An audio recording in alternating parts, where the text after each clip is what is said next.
My hair looked terrible. Yeah. Sweet. That's on brand. All right. Hey, everyone. Thanks for coming to the Indie Dev panel. So, how many of you are thinking about starting a game company or working for a really tiny game company? Got a few people out here. So, especially for you, but for all of you, we got together 5 indie developers and they're all studio owners from here in West Virginia and from Ohio and Kentucky. So they're here to tell you about their experience. So first, I'm going to pass this mic down, and they'll each say who they are and introduce their studio. Hi, my name is Jay Kidd. I'm the creative director and founder of Wraith Games. We're a studio from just outside of Cincinnati, Ohio. We've been working on Collapsus. So, yeah. My name is Cory Brown. I'm the CEO of AFO Studios and the creative director at Wicked Owl Games. It's a publisher based in West Virginia, and then the video game studio is based in Ohio. I started both of them because I have control issues. Jack Daniels, run Lasso Games here in Huntington, and we're working on Mini Law, Leventera, and a new game called Omega. I'm Alex Clay. I'm the founder of 2012 Studios and lead programmer. We're working on a bunch of junk. We also focus on more app development as well, in addition to the game development side. Hello, I'm John Meister with Super Soul. We're in Lexington, Kentucky, and yeah, we kind of split half and half our time doing client work for all kinds of different game-related things, as well as making our own. So we're doing just released Pig Eat Ball, and we're also working on Kentucky Dash. All right, so Cory kind of touched on it a little bit. He started his studio for Control. Could you expound on that a little bit? Yeah. Yeah, both of them? Yes. Just like this. So when I started my studio, it wasn't just for Control. I wanted to make I guess it is a little bit of Control. I wanted to make the games that I wanted to make. I saw a lot of other studios around that I probably could have worked at. And mostly, I just wanted to bring my ideas to life. So I wanted to have control over that, I guess. Awesome. So for the rest of you, was it something similar, or what was it that inspired you to start your own studio rather than working for some other studio when there's several established companies around? Or are there? At the time, whenever we started ours, I mean, there really wasn't like a whole lot of this well-established game development or app software development companies in this area. This was like 3 years ago. There may have been, but if there were, I didn't know about it. We already had a project going, and there were several people working on it. So we were, like, can we make a legitimate business out of this? And the answer was yes, we can. Like the time and the effort and the money that it took to get to the point of being able to act as a business in the state of West Virginia is very minimal, and we're able to get moving. Yeah, we started our company in 2011, so it was very similar. There wasn't in Kentucky that many people doing stuff, and so we just wanted to make kind of our games, and we had started working on a game project already and needed to form a company to kind of get it released. And so, yeah, I was kind of wanting to make the type of games that we wanted to make, but then also there just wasn't a place in Kentucky to go, work and make other games. I'd say for like our studio and stuff, we actually founded it while we were still in college, and we were a bunch of people in the same classes and stuff. We did not actually know of anything else in the area at all, and so we decided to band together and try to make something happen.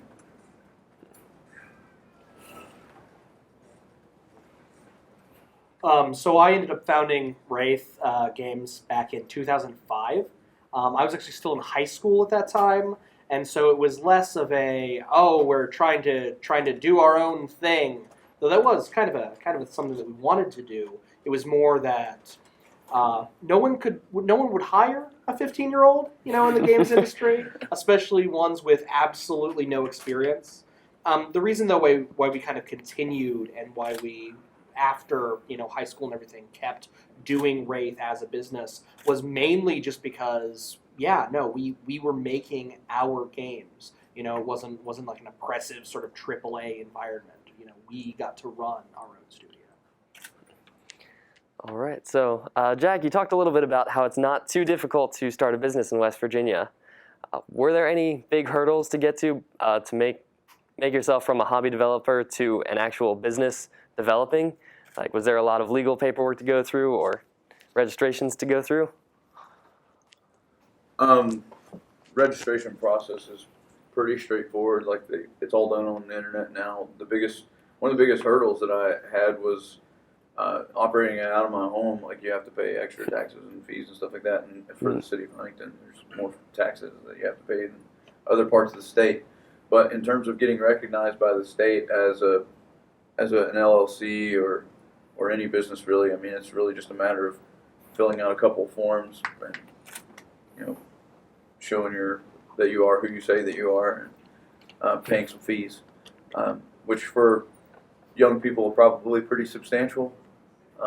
But also, if you're looking to start a business, you have to understand that you have to have money to make money, and there's costs associated with doing business, and you have to be prepared to face that.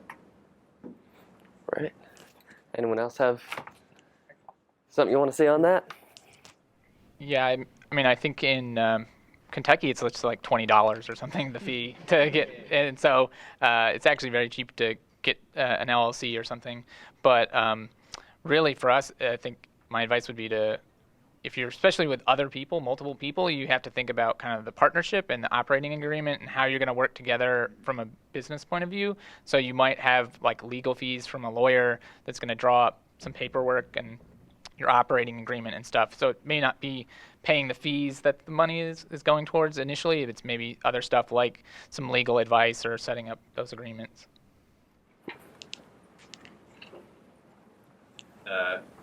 Also to touch base on that, I didn't realize it was that cheap in Kentucky. In West Virginia, it's pretty cheap. In Ohio, it's a little more expensive, about twice as expensive as West Virginia. And then we're actually working with a studio in South Carolina right now where it's 5 times as expensive as it is in Ohio. So just whenever you start your business, do your research, and if you want to start it in your home place, do it, but do your research on it. Yeah, I believe it was about $150 when we were doing our LLC paperwork in Ohio. I will say, as far as advice is concerned on paperwork and everything, we've had a lot of help from our Small Business Development Center and the Small Business Incubator. Almost every state has those, and if not state, cities and counties do those as well. And they were sort of an invaluable resource. It's really easy to get paperwork done when you have someone who's done it a million times helping you. They ask you a whole bunch of questions, they fill out the paperwork, and then you just pay the associated fees. Our Small Business Development Center even helped us get our actual studio space, which was absolutely wonderful.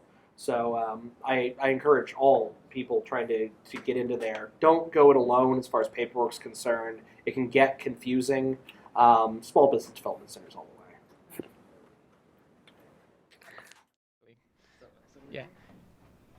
Yeah, I want to second that with those resources, your local community and stuff. That was really what kind of pushed me towards leaving my full-time job and starting a startup. There was a nice startup community in Lexington, and there was grants and all these people that could help you with the paperwork of the Small Business Development Center, and we had the Kentucky Innovation Network, which is a kind of a program for the state and the city of Lexington to help startups. So, great resources. Take advantage of it. It's free usually. Right. So, yeah, a lot of good resources out there to help you start a business in this area. Now, are there any challenges associated with being in this area? Appalachia is not usually thought of as a game development hotbed. So, are there things that make it a little more difficult to work in that field here? And if so, how do you deal with that? Or is it all just cake and you're really glad you're out here 100% of the time? Not that it's a bad place. I love being out here, but aside from the beauty. I think that there's a little bit of an issue trying to find, and just like communication, like you heard all of us say, we didn't know there was anything else around. So until the Game Developers Expo, we weren't really talking to each other. So it was kind of hard to know who's in the woods making games until we start coming out, getting in the same room, talking about it. And so now we've all kind of met each other. We can network, and it's getting a lot better. It's definitely getting a lot better. I honestly don't know because I don't have any experience with it, but I really don't know what it would be like trying to be an independent developer in a place that is known for, being a strong game development scene. So I can't really speak to that, but I can definitely see that there are several challenges with being in Appalachia, mostly just a general lack of resources like that, what you described. I mean, there's probably plenty of small business development resources and things like that, but things just like this show, there's not a whole lot of this in this area. You have to drive a little bit to be able to get to something like this. And things like, weekly game dev meetups and stuff like that are happening, but they're all just now kind of starting to come up. So it's happening, and I think a lot of people are working to make it happen here. But in terms of comparing it to an area like, say, Austin or Seattle or San Francisco or wherever that may have a bigger, more established scene, I would say that there probably are challenges, but fortunately I don't really know from experience what they are. Mm-hmm. So there's definitely some funding challenges. So if you're in San Francisco, there's investors that have invested in game studios and games. Where you're here, they may be are traditionally investing in a construction company or whatever. A medical startup in, say, Lexington or Louisville is pretty big, say, but they don't have. There aren't angel investors that know about games or that can invest in a project or a studio. And in our area, we ended up tending to have to educate investors about the industry and saying how big it is and how much money can be made. And whereas if you're in somewhere that it's a game industry is common, you don't have to educate them, and they already know more probably about the game industry than I would. So that's definitely one drawback. I think a lot of the communities are now really developing, and with that online community, you can be anywhere sort of and connect. But as a growth thing, potentially having those the talent to might be a little bit of a drawback. You need to have enough people that are interested in games to hire employees, and if you do get investment, then you're making a bigger project. You need to have the talent that can help. So a couple of those. I would say one of the biggest things, at least for my studio and everything, has been actually finding people that believe in your vision, that are interested in the games you want to make, and then actually have the time to volunteer to actually try to make these things happen. So. It does take a lot of time to put a game together. And I want to say, going kind of further on what John was talking about, it is shocking when you go into like a bank or something, and it's just like, well, Ohio, you don't make video games in Ohio. What do you think this is, Silicon Valley? And then of course you think in your mind, you're like, they don't even make games in Silicon Valley. What are they? That's how little they know about this industry. So the thing is that you're kind of turned away pretty often just because people don't think of the Midwest, and they don't think of the South, and they don't think of the Eastern Seaboard as being games land. They don't think of it as even a possibility. Because in their mind, you might as well be talking about making a Hollywood movie.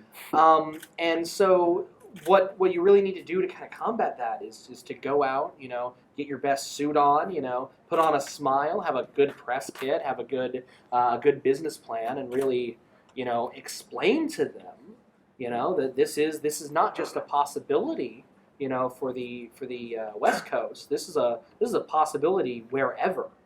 And that's kind of a big hurdle getting that. Absolutely on that too. Yeah.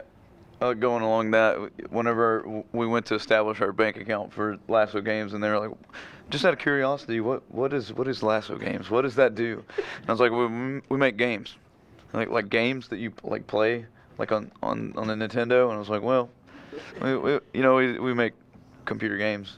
Oh, how many do you make mobile games? Like phone and all that stuff. I'm like, eventually maybe, but it was pretty cool. Like she had to like ask me a lot of questions and everything. Was super interested in it. So, like you said, I think there definitely is like an interest that's growing in this region for people to get into games, and I think it's just a matter of people like going out and doing it and saying that like I'm going to be a game developer here, and we have to all do that and work together to continue to grow that phenomenon, I think. One last thing on that. Not to be a mic hog, but that reminded me when we went in to get our bank account opened, and also actually this went all the way back to filing. Everywhere we turned, regardless of who we talked to, they're like, "So you're like a casino, right?" Like, no, we're what? It's not even a thing. It's crazy. So they have like the state laws like say gaming and stuff when it's like gaming is all related to casino, like casino games, So like when you fill out the applications and stuff like that, it's like, are you a gaming company? Well, that means like, are you like a gambling company? So a lot of the times with law, that's like video games that's why loot boxes are such a big deal right now, is because legally like video games and gambling casino video games are legally the same thing. Yeah, we finally got all the way around that because it's like we are a software development company. Yeah, and then a art studio, and so it's like that pretty much helped, but it was a pain. Yeah, lots of people getting the game industry and the video game industry mixed up. So, Alex, you touched on trying to find other people who work with you on your vision. So how is it that you guys find people to join your team, and how do you decide who you need to join your team? Because it's hard to make a whole game by yourself, and there's a lot involved in finding people, a lot involved in making a game. I know one of the main ways we found people is actually through the college programs at Mount West and at Marshall. Meeting, networking, teaching when possible, getting involved, trying to help further their education and also get them interested in what you're doing. That's been a lot of it, at least for us. And then recently there have been more app development kind of meetups going on, and those are a great place to also meet people and sell your idea to them. So yeah. Yeah, we got we have a few team members that have been long-standing, people that were there when we started the business entity. But I mean, in terms of getting people to work on our projects, a lot of our projects are indie projects in general. A lot of them are made just by one person, and there's nothing wrong with starting an indie studio as a sole proprietorship and just doing it yourself. So just to be clear on that. But our projects all had multiple people working on them, and it is very, very difficult to do it by yourself. We have contact with folks here at Mount West, folks at Marshall, and they have a really good arrangement with their colleges of science or their game development programs that they will place internships. And we take 2 interns a semester. They can do work on our games for college credit, and it works out for us because we get some help on our projects. They get to have some college credit and get the experience of working for a game studio, and it's a very good symbiotic relationship that helps to get the games made and gives us a lot of educational experience to young people to see the strengths and weaknesses of what they can do in the gaming industry and how what they are learning in college relates to what it takes to publish a game.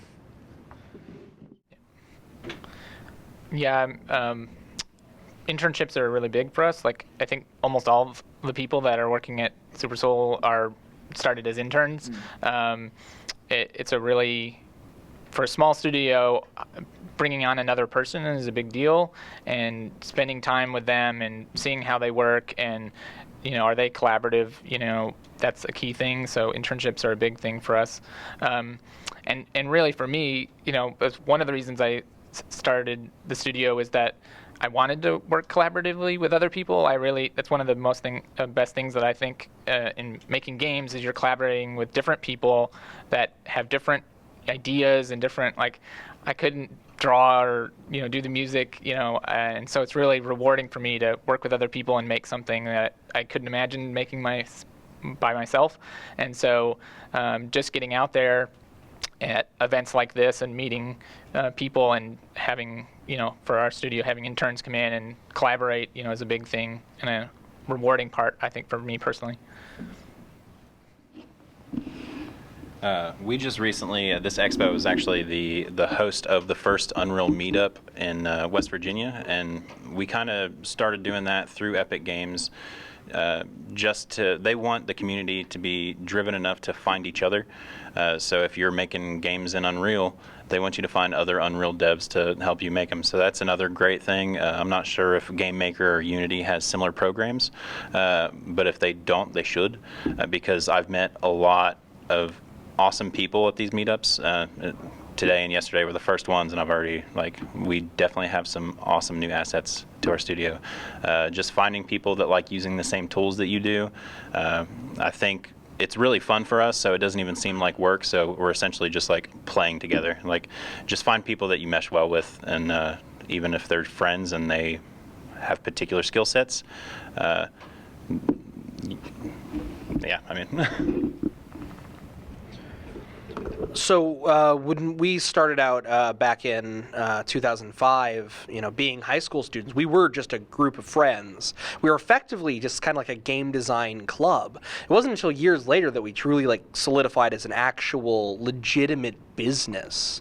The thing is, though, that when we did, we had some friends who kind of left and some others who kind of came on.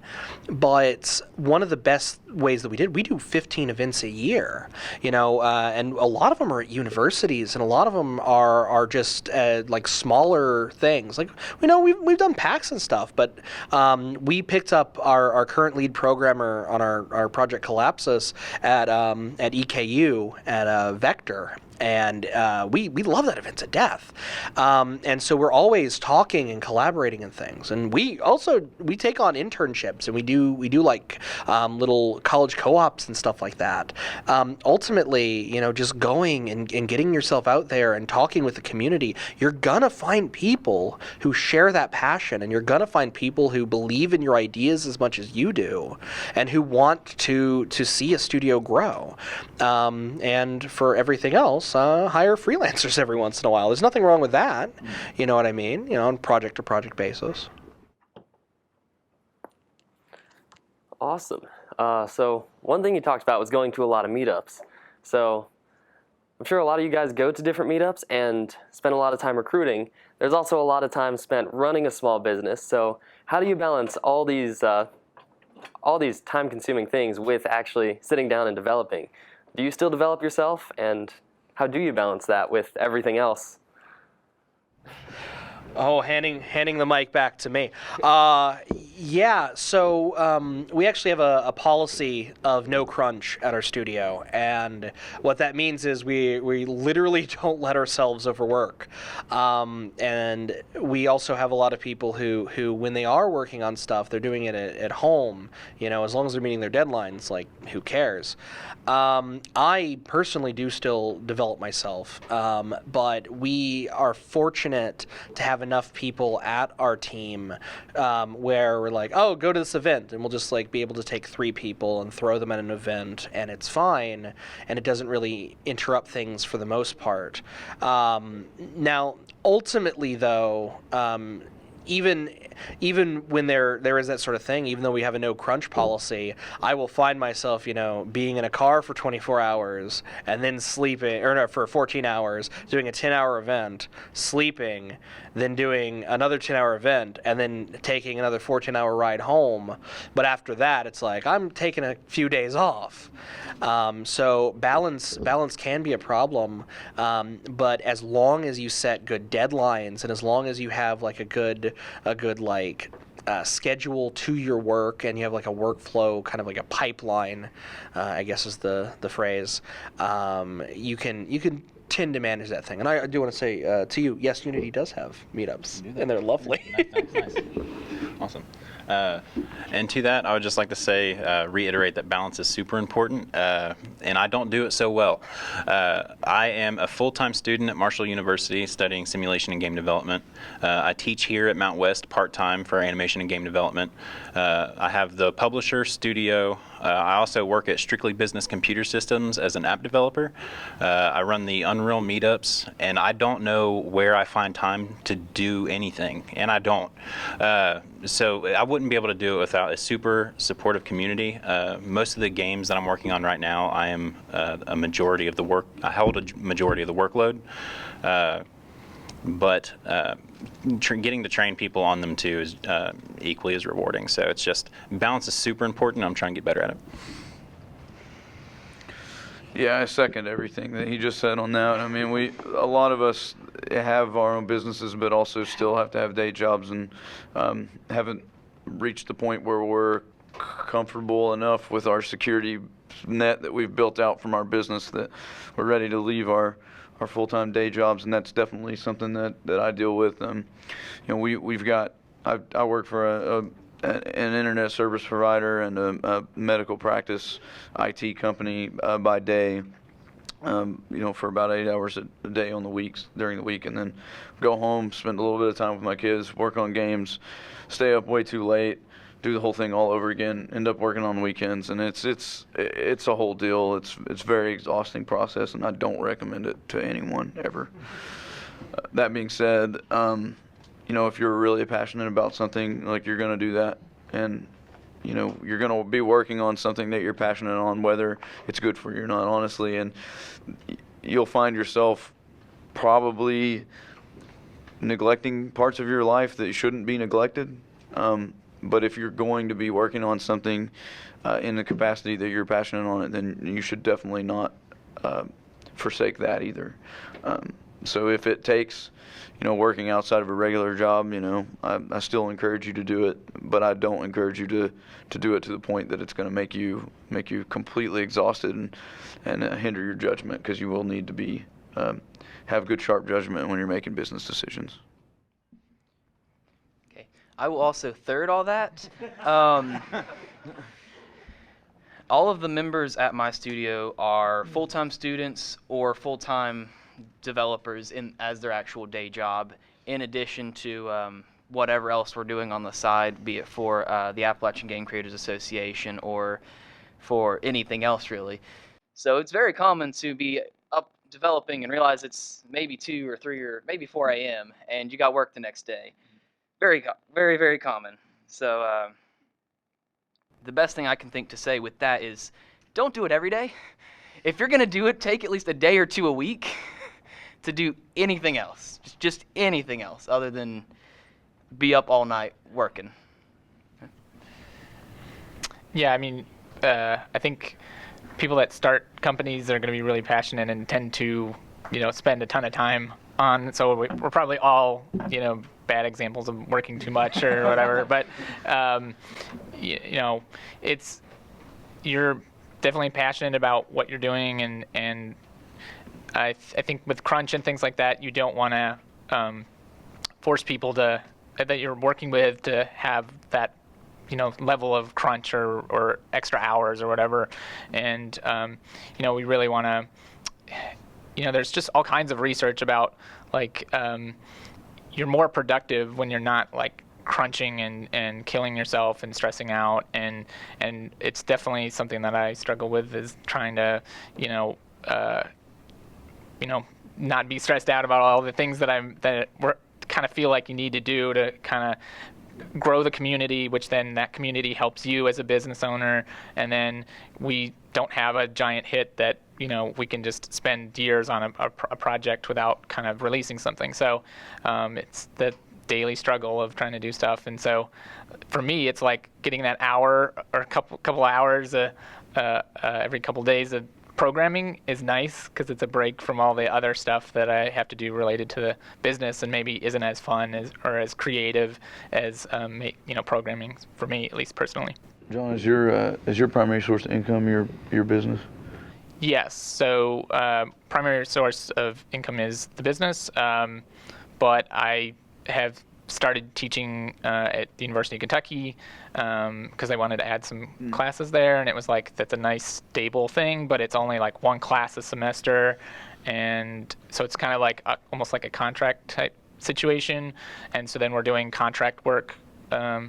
Half the time is probably doing contract work, and the other half is doing games. So for me, I was doing stuff at night and weekends, and I had a full development job.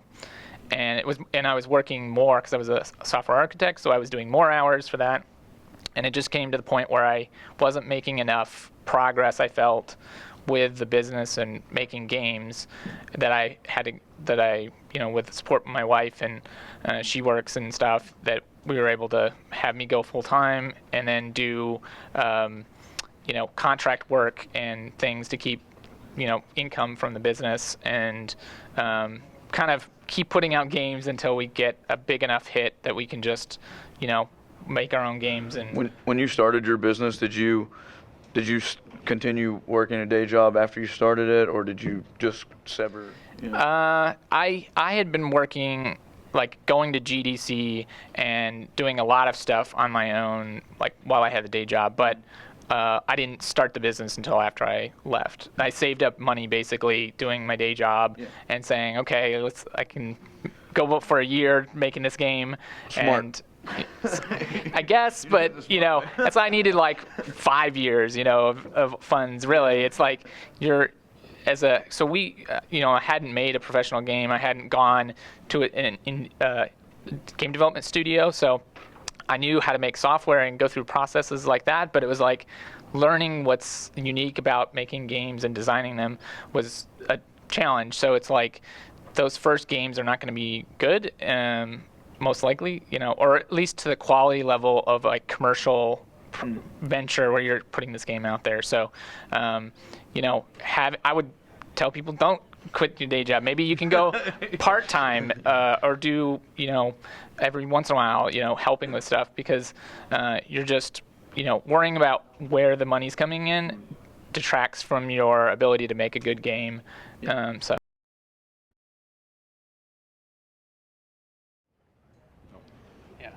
I kind of want to add to a little bit of what John was saying. So being able to be full time very much does help. That, like, when you're not having to worry about a day job, and when you're not having to worry about other things, or not being a parent, for instance, really very much does help with management and schedule and time and all that stuff. And I'm very fortunate to be able to do it.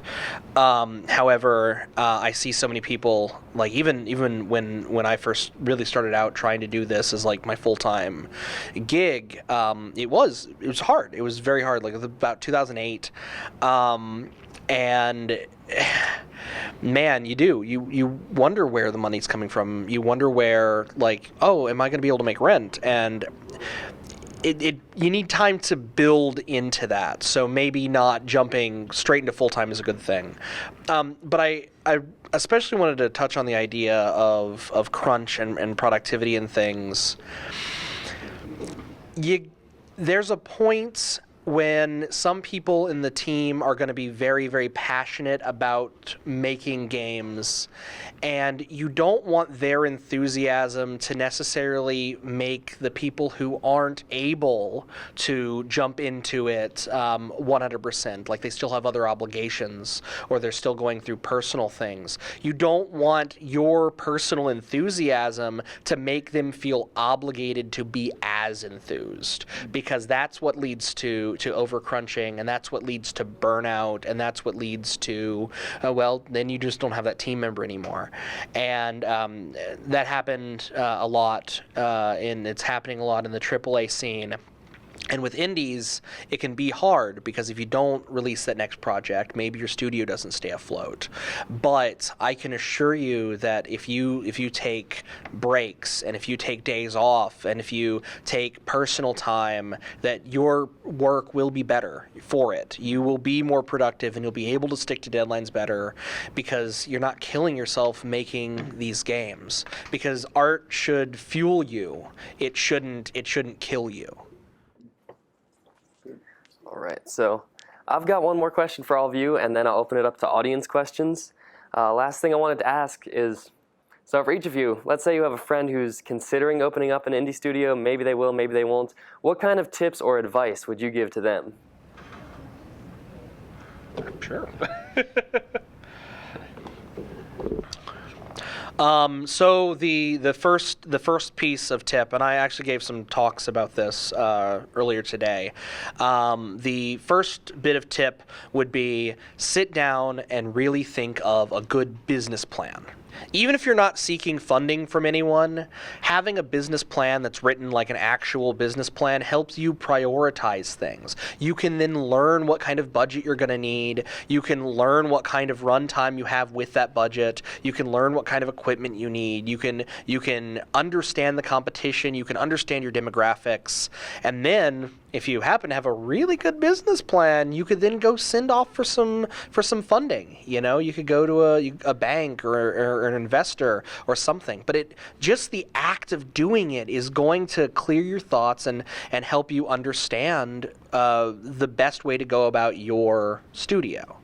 Next thing I would say, as far as advice is concerned, is don't be afraid to go apply to be a Nintendo developer or apply to be a Sony developer or a Microsoft developer, because you never know. Don't be afraid to reach out to the press. Don't be afraid to talk to streamers. Don't be afraid to post 6 times a day on social media.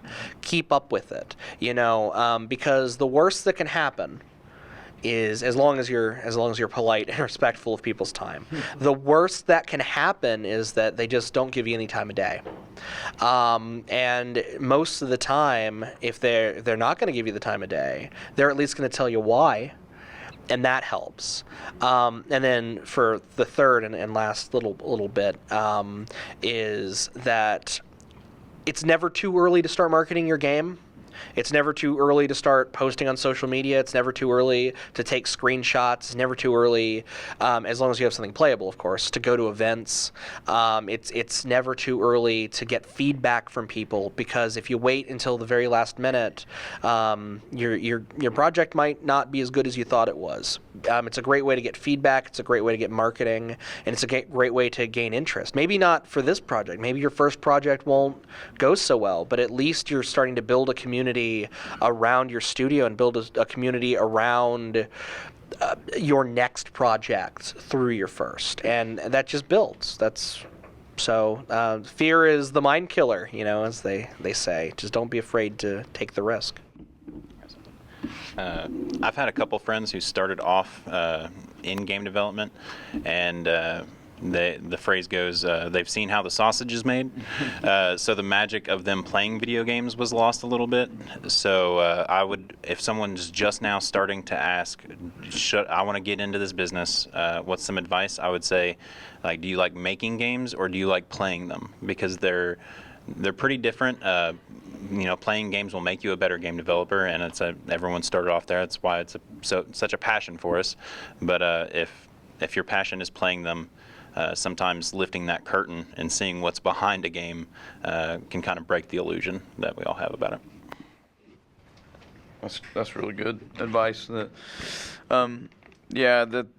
That definitely happens. I mean, the bigger thing is I love playing games, and now I don't have time to play them anymore. I spend so much time making games, so I have all these games in my Steam library I've never played before. That I'm like, I'm gonna play that. Yeah, I swear I'm gonna play it. I swear I'm gonna play it. And then you go to these conventions like this, and everybody's like, hey, here's a Steam key to my game, and they're like, I want to play this game, and then you buy it, and then you might play it if you get a chance, or might play the show. It's hard to find time to do it. But for advice for starting a business, if you're going to start a business, I would think very carefully, because in and of itself, business development is a huge phase of what you're going to be doing. So if you're looking to work on a game and you're looking to make a game, there's nothing wrong with making a game as a hobby while you work your regular day job and releasing it and selling it as whatever, or if you want to sell it, or just releasing it for free. You're going to get the same experience doing it as an amateur that you're going to get professionally without the risk.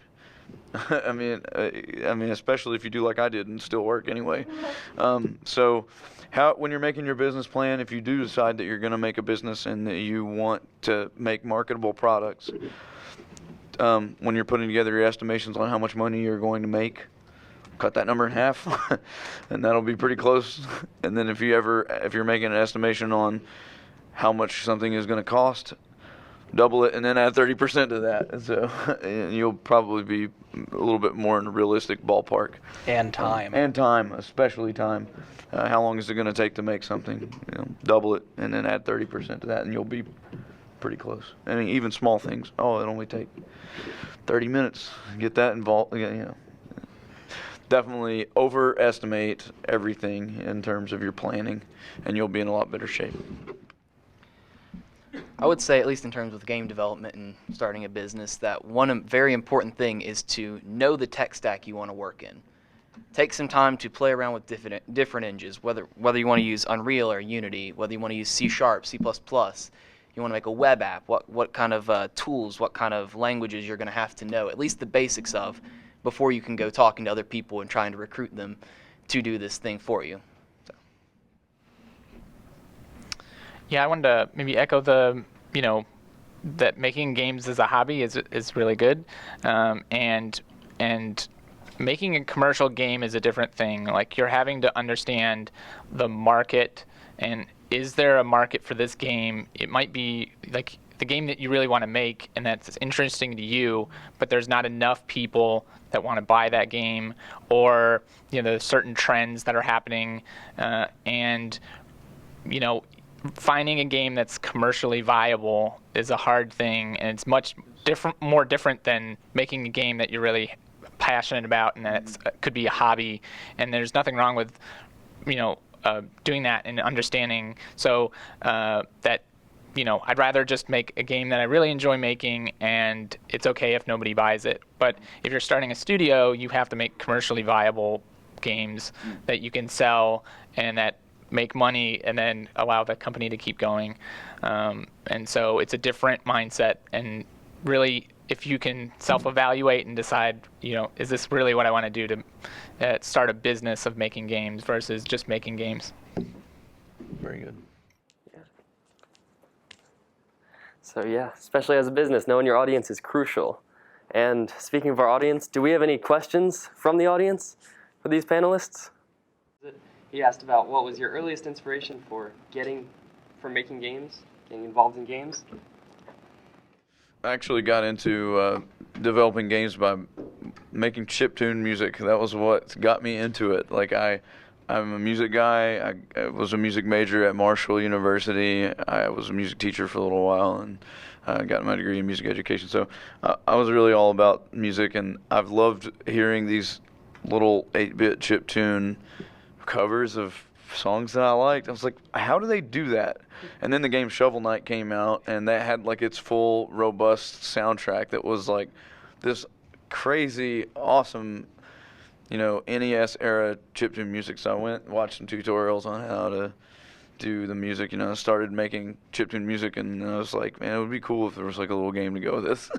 So it kind of went backwards. Like, I made the assets and then made the game to go with it instead of it. But then by the time, that came around, I was working on Leventerra, and those, had the idea and the thought that it could be something that might be commercially viable, at least enough to take a risk on starting a business on. So I did it.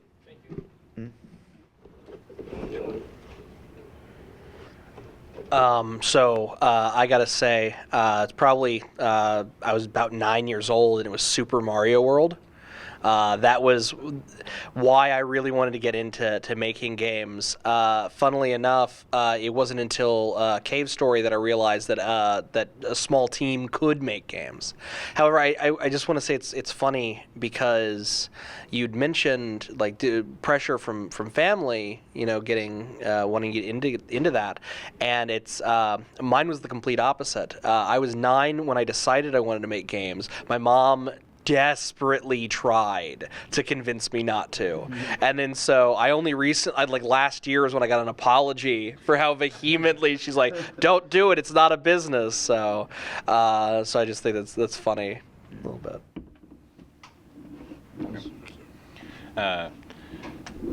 Early on, I remember when I was a kid, I found a notebook that my brother kept where he had designed characters for a video game him and his friend were going to make. And I just thought, I was like, it kind of clicked in my mind where I was like, oh, someone has to make these things. Like, I'm sitting here playing GoldenEye all day long, and someone made this game, and they did it professionally. Like, my parents gave them money for it. And so ever since then, I would draw like little platformers when I should have been taking notes in class. I would draw like little stick figure platformers on my paper. And then I never really thought even not that you have to go to college to make games, but I just never really thought that anything out of like a blue collar like landscaping or construction job was in my life. I saw something from Mount West that said they teach animation and game development. Started coming here and realized it wasn't as hard as I thought it was, at least. And it was just super young. You all have probably already had the thought.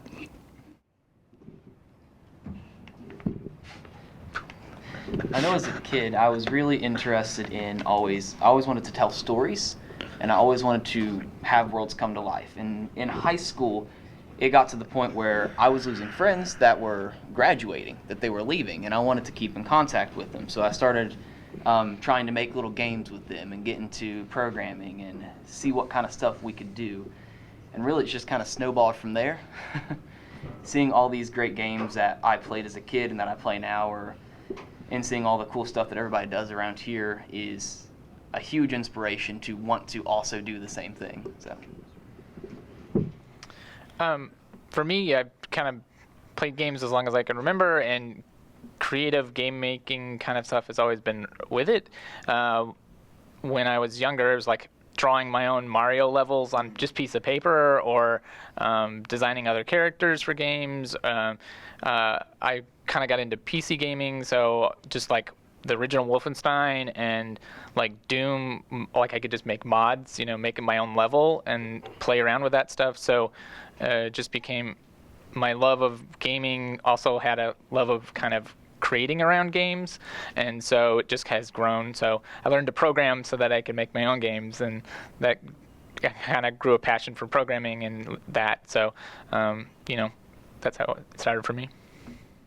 So the question is, how do you decide when your game is fully completed and you're ready to move on to the next project?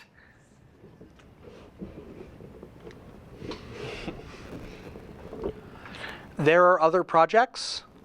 I wasn't aware that there were other projects. No, the feature creep is real, and you're always going to want to keep adding and adding and adding and adding and adding. The answer is when every single person you talk to is like, "Hey, there was a thing you were making. When's that coming out?" That's probably about 8 years longer than you should have been working on it. So yeah. We actually just recently had a mobile game that we were making at AFO Studios that kind of, when you think of a budget of a game, there's like the monetary budget of paying the people to work on it, but there's also a time budget where if we spend so much time working on this game, there's probably something wrong with it. We're not passionate about it. It's kind of hit a dead wall. Let's just move on, start fresh. And that's there. We have everything. But sometimes you kind of know. And then also if I was in the middle of making a battle royal and then PUBG and then Fortnite hit, I'd probably put it down. Yeah, it's the marketability type of thing that John was talking about earlier. We've got 2 main projects and one that's just kind of getting started. But they both started at the same time in March 2015. We've been working on them for over 3 years now, and they're both available on platforms and in like an early access capacity. But one of them probably isn't going to be finished until early next year. So I'm not really the best person to answer this question because it seems like the projects keep getting started and they never get stopped. But in terms of when is the time to put one aside, I mean, we've got a couple of projects that have been shelved, put on the back burner, what have you, and it's just usually whenever the interest wanes, both from the development staff and from the community at large.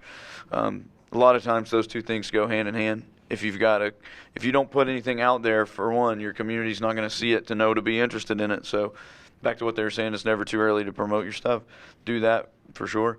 But if you don't have a community that's interested in it, most likely a development team's not going to have interest in it either. So you really feed off of being given positive feedback and positive reviews, and of course paying for it if it's available for purchase. I would definitely agree that the feature creep is real, always. So there will come a point where you'll sit down and you'll look at your game and you'll look at the original design document and realize you either met or did not meet those requirements. And it's been how many years now? How many months? And that's when you finally have to realize, am I ready to call this done? Am I ready to finally wrap up what's here and cut this extra stuff that we don't need? That's kind of when you make that realization, I guess.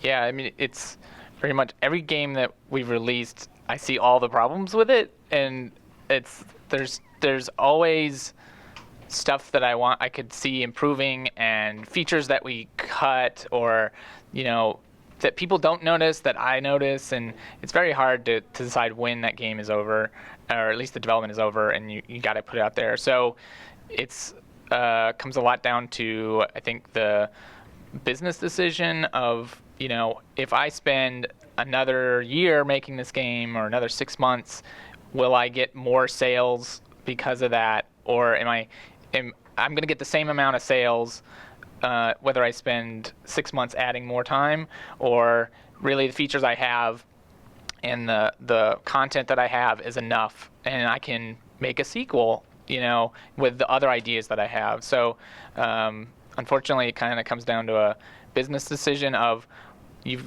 at least for me, I've met the threshold of what the quality needs to be, and would be okay releasing this. But at some point you have to cut it off because of business decisions. All right, greatest moment and decision and/or decision, and worst moment and/or decision. Let's just bring it on down the line. Okay. I'm going to say probably the greatest moment would have been at GDEX, which is the Ohio Game Development Expo, which is the Midwest's largest gaming expo. I swear they don't pay me to say that. It was last year.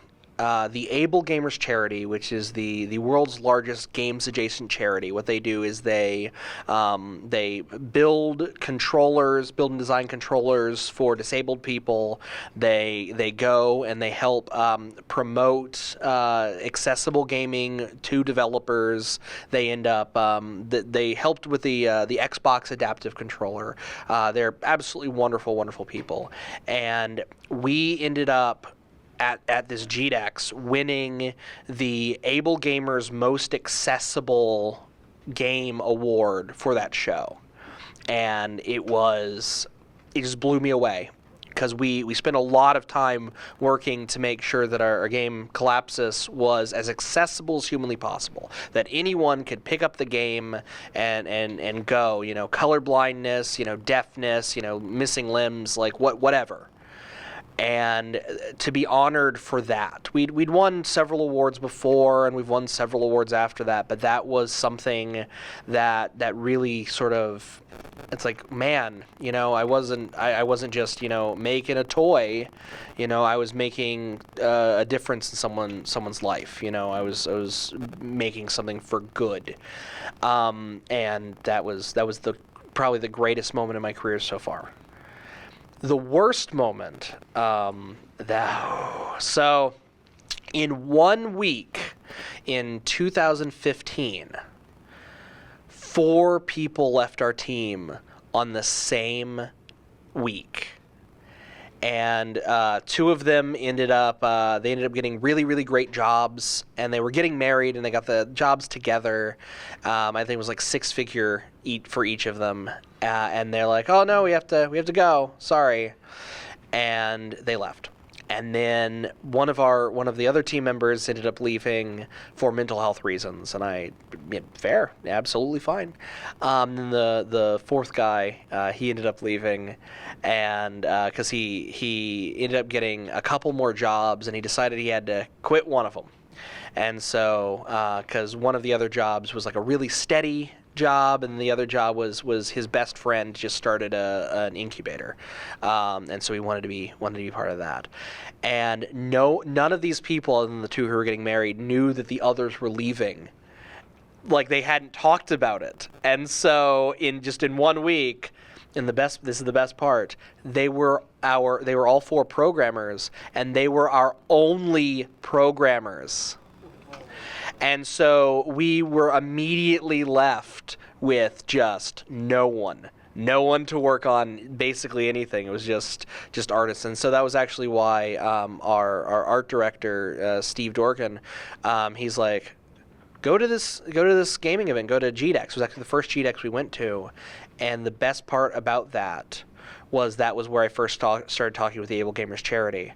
And so I know I'm rambling way too long on this question, but I think what that shows is even when you're at your darkest moment, and even when you're at your lowest, maybe just putting yourself out there is going to make it turn around, and maybe that might lead to your greatest moment. I kind of have a similar situation where they happen right next to each other. A couple years ago, I guess now, my mother passed away. I went to a super dark place. It was hard to find motivation to do anything. My games got extremely dark. Anything that I worked on, my grades started slipping. And then actually Josh messaged me and said, "I think you need to get away." And I had just got financial aid from Marshall. Shout out. So I just picked up on a whim and left to GDC. And I'm still in college, don't know what I'm doing. San Francisco at GDC, stars in my eyes, and it completely snapped me out of it. So it was like within this 2-week time frame, I'd gone from the darkest part of my life to like, this is why I'm doing this. So just try to find that for you, whatever lights that fire for you, and yeah.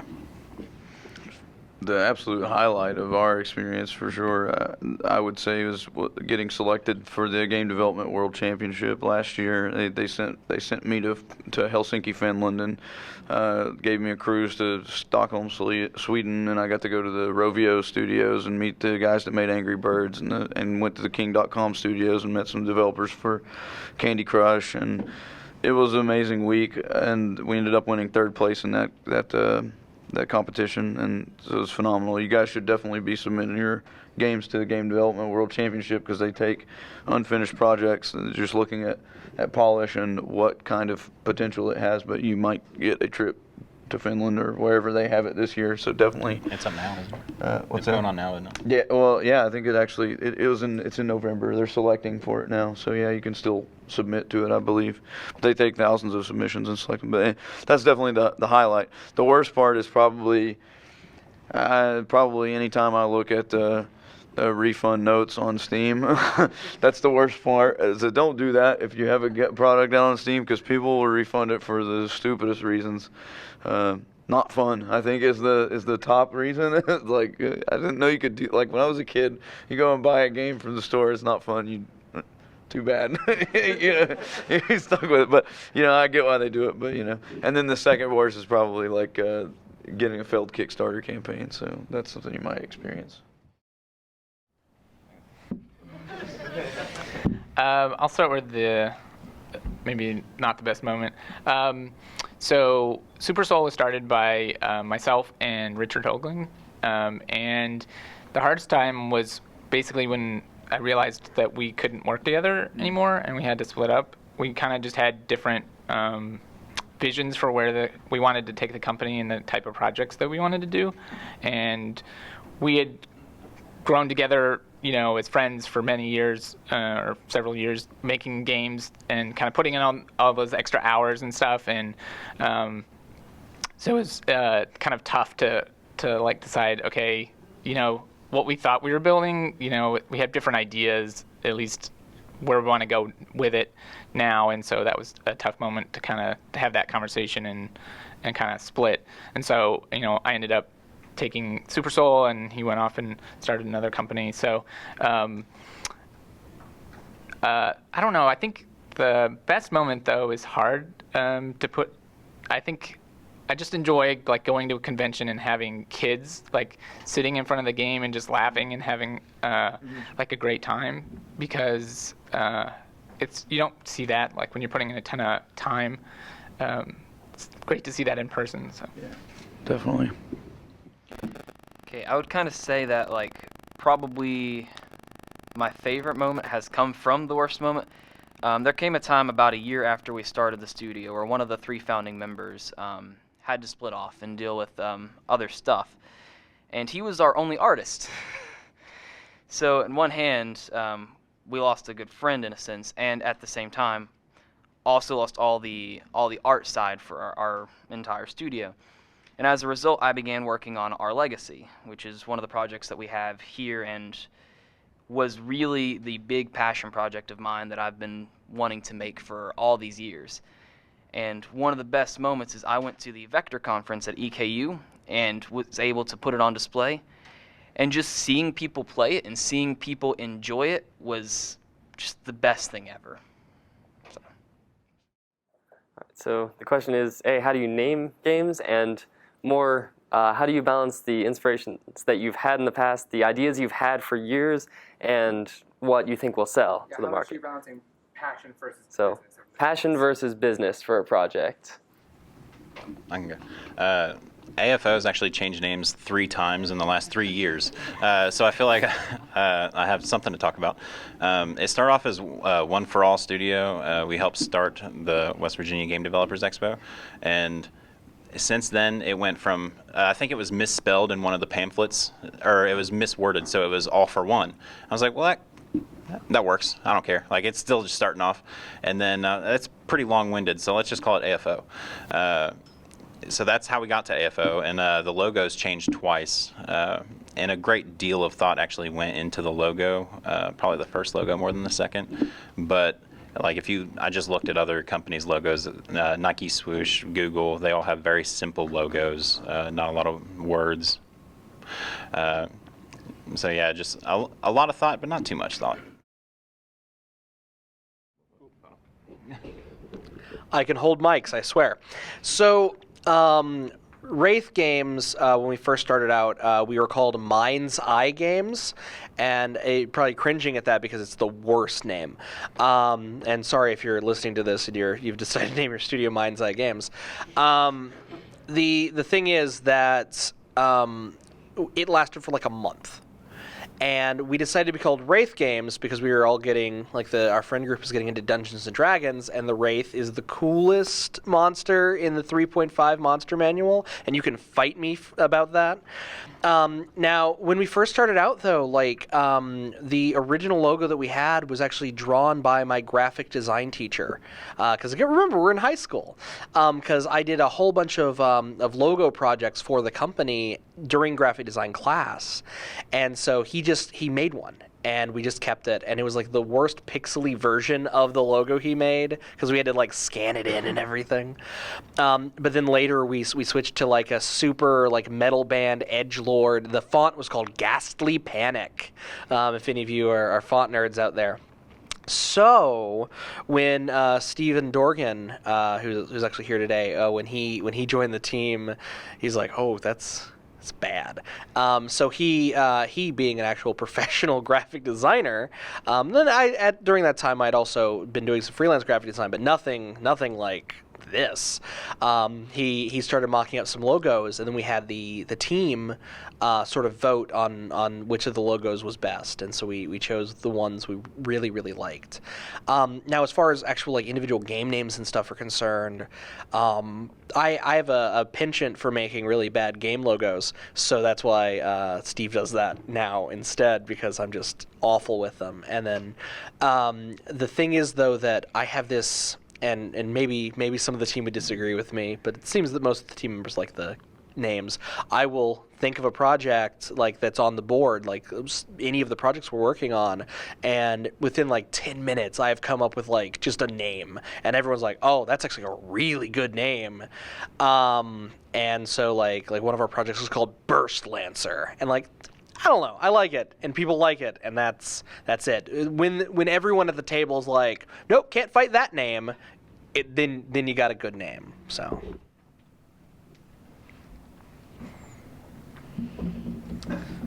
I think we at Supersoul agree we are horrible at naming things. Yeah, we are. Yeah, we are. And it's just a hard thing to like get a name that's easy to tell to people, and then it's easy to Google, and so we end up kind of like having temp names and trying to just brainstorm as we're making the game to find like names. Yeah, our intern named Kentucky Dash. So, but we. Kind of related to the passion versus business side. For me, it has to be sort of the business side first. Like, and we have to. I think our ideas and prototypes start with something we're interested in and a passion, and like this would be fun, and I really enjoy this type of game, or have an idea that, and so you have a passion for that, but you're having to. Because it's a commercial thing and you need to make money doing this, you can't spend your time and spend money on a game that you don't think will sell well. So there's a lot of, for me, like researching things and looking at sales of other games and figuring out, is this going to be viable? Maybe it's not viable because we don't have the team makeup or the budget to do this right now, and so we have several projects that we've kind of put on hold, and it's making that decision of what can we do right now that would make money, that would sell well, and has interest and passion from the team as well. And so there's got to be some passion to it as an indie developer, or it doesn't work. But maybe it's not the game you've always dreamed about making because you can't make it for several reasons. Maybe you don't have the team, or the timings are not wrong for the market or trends or whatever. For me, I got to definitely look mostly at it from a business point of view, but there's a kernel of passion that keeps it moving forward and the team working on it. I will second the horrible with names part. I've gotten a lot of questions about where 2812 Studios' name came from. I was actually just making the Slack channel, and it asked for a name. I had nothing, so I looked at the clock, and it was 12:28. That doesn't sound cool. 2812, a little bit better. So that's what we did. And all projects that we have ever started, and probably ever will do, will always start out with a project name. Usually it's just one word, like Project Flame, Project Regicide, Project Survive, and it's always just something based on the theme of the game. Terrible naming scheme, yeah. As for the passion versus business thing, whenever we first started and as we've moved forward, anytime we want to start on a new project, we have everybody bring in ideas that they want to work on, and then we evaluate them to see which one seems like the one everybody wants to work on, and also what's the profitability there. How do we think this is going to sell? How do we think that this is going to be received? Is this similar to stuff that we're seeing other people play and other people advertise and all that kind of stuff? Basically, what's the route that we're going to take to actually monetarily gain from this project, in addition to the passion and fun we're going to get out of making it?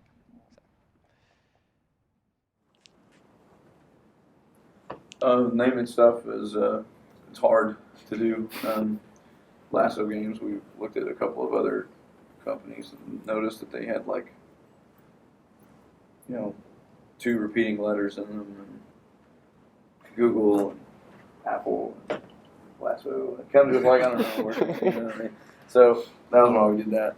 And it's short and easy to say. And also, I like Western stuff. I'm originally from Oklahoma. I grew up on a ranch, so that's kind of like a thing. But anyway, as far as the names of the projects, you know, Many Law is cool because it's like Ministry of Law, you know. But Levantera is just a really stupid name that nobody knows how to. It can't. It's memorable in a way, but it's like nobody knows how to pronounce it, so it's hard for streamers and stuff. But we've kind of like probably gone too far on that. I mean, we maybe could rename it, but it is what it is.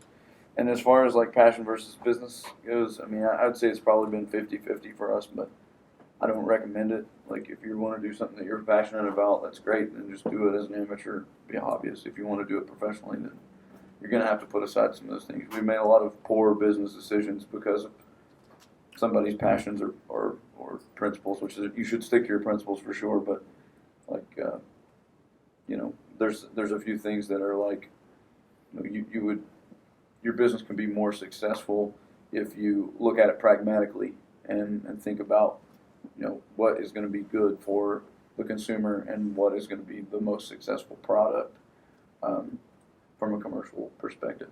And if your passion doesn't align with that, then you have to decide whether you want to be a passionate amateur or you want to be a successful professional. All right, so we have Jay Kidd of Wraith Games, Cory Brown from AFO Studios, Jack Daniels, Lasso Games, Alex Clay from 2812 Studios, and John Meister from Super Soul. Let's thank them for giving this panel for us.